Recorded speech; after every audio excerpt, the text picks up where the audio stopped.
សួស្តីបងប្អូនទាំងអស់គ្នាថ្មីនេះកាសែតរបស់អង់គ្លេស BBC គេបានផ្សាយថាមនុស្សរាប់ពាន់នាក់មិនដឹងថា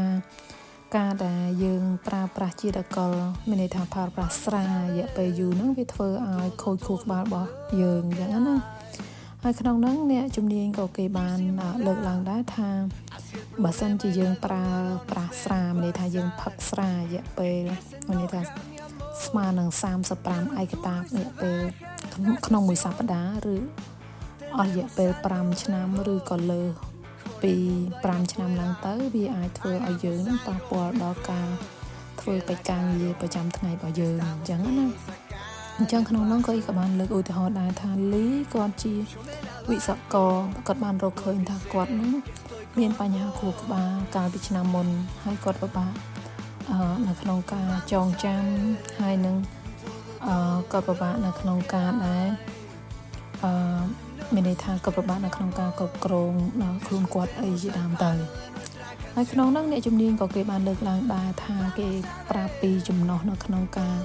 រង្វាន់រង្វិលថាមួយឯកតានឹងស្មើប្រមាណឧទាហរណ៍ថាយើងផឹក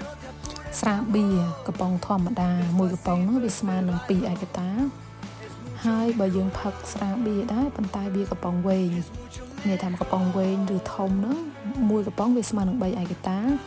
ហើយបើយើងផឹកស្រាក្រហមមួយកែវតូចវាស្មើនឹង125មីលីលីត្រវាស្មើនឹង 1.5 ឯកតាតែបើស្អីយើងញ៉ាំកែវធំវាស្មើនឹង250មីលីលីត្រស្មើនឹង3ឯកតាបើសិនយើងផឹកអាកែវតូចៗគេហៅថា shot ហ្នឹងវាស្មើ25មីលីលីត្រវាស្មើនឹង1ឯកតាអញ្ចឹងបើសិនអ្នកជំនាញគេបានលើកឡើងដែរថាបើសិនជាយើងផឹកលើសពី35ឯកតានឹងក្នុងរយៈពេលមួយសប្តាហ៍រយៈពេលក្នុង5ឆ្នាំឬក៏លើជាងនឹងវាអាចធ្វើឲ្យខួរក្បាលយើង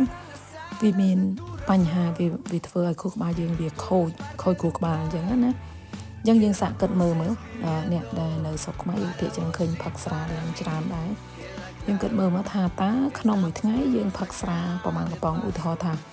បើសិនជាយើងផឹកមួយថ្ងៃមានអស់3កំប៉ុងមានន័យថាយើងស្មើនឹង2ឯកតាហើយ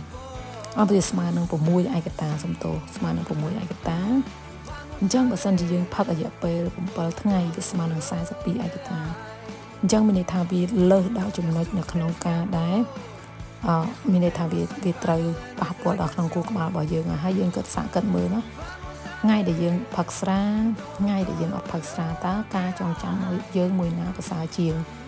អញ្ចឹងបើសិនជាបងប្អូនគាត់ថាការផឹកស្រានឹងវាធ្វើឲ្យប៉ះពាល់ដល់ខ្លួនឯងខួរក្បាលខ្លួនឯងការបំពេញការងារប្រចាំថ្ងៃយើងគួរតែឈប់អញ្ចឹងណាអរគុណច្រើនបើសិនជាបងប្អូនចង់អានព័ត៌មាន